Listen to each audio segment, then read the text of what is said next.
இந்த மீன ராசிக்காரர்களுக்கு குரு தரும் அற்புத பலன்கள்லாம் என்னென்ன குருஜி? மீனராசிக்காரர்களை பொறுத்த வரைக்குமே குரு பகவான் உங்களுக்கு ஜென்ரலாகவே அவர் தான் உங்களுக்கு ஃபாதர். ஸோ 1 10 1 10 என்பதால் தொழில்காரகனாக இருப்பதால் தொழிலை டெவலப் பண்ணுவார். நண்பர்களே, இந்த 5ஆம் இடம் என்பது யோகஸ்தானம். நிறைய இடத்துல சொல்லியிருக்கேன். 5ஆம் இடம் என்பது யோகஸ்தானம். மீனத்துக்கு 5ஆம் இடம் கடகம். கடகத்துக்கு தான் குரு வரார். அப்போ என்ன ஆகும்? யோகாதிபதி சந்திரன் வீட்டுக்கு குரு போறார்.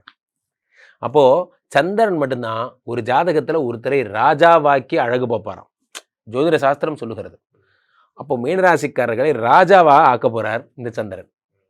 ராஜாவாக்கி அழகு பார்க்கிறார். அப்போ நீங்க என்ன தொழில பண்ணீங்களோ அந்த தொழில ஃபர்ஸ்ட் பிளேஸ், எதிர்நீச்சல் அடி, அந்த மாதிரிலாம் உங்களுடைய காம்படிட்டர்ஸ் எல்லாம் வின் பண்ண போறீங்க.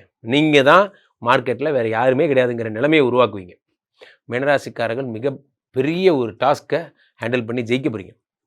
இதுல முக்கியமான விஷயம் என்னன்னா, 5ஆம் இடம் என்பது யோகஸ்தானம் என்பதால், புத்திரஸ்தானம் என்பதால், புத்திரகாரகன் உச்சம் என்பதால் மீனராசிக்காரர்களுக்கு குழந்தை பிறக்க போகுது. புத்திரகாரகன் உச்சம் என்பதால் குழந்தை கிடைக்க போகுது. குழந்தைக்கு இப்போ ரொம்ப நாளாக கஷ்டப்படுறவங்களுக்கு எல்லாம் எங்களுக்கு வந்து ஐயுஐ தான் பண்ணுட்டாங்க சார், கவலைப்படாதீங்க, குரு பகவான் அனுகிரகத்தால். அதே மாதிரி 5ஆம் இடத்து குரு சொத்தா சேர்த்த போறீங்க. வீடு வீடு வீடு வீடு வண்டி வாகனம் இடம் அடி தூள், உங்களை அடிச்சுக்க முடியாது, அந்த மாதிரி பண்ணுவீங்க.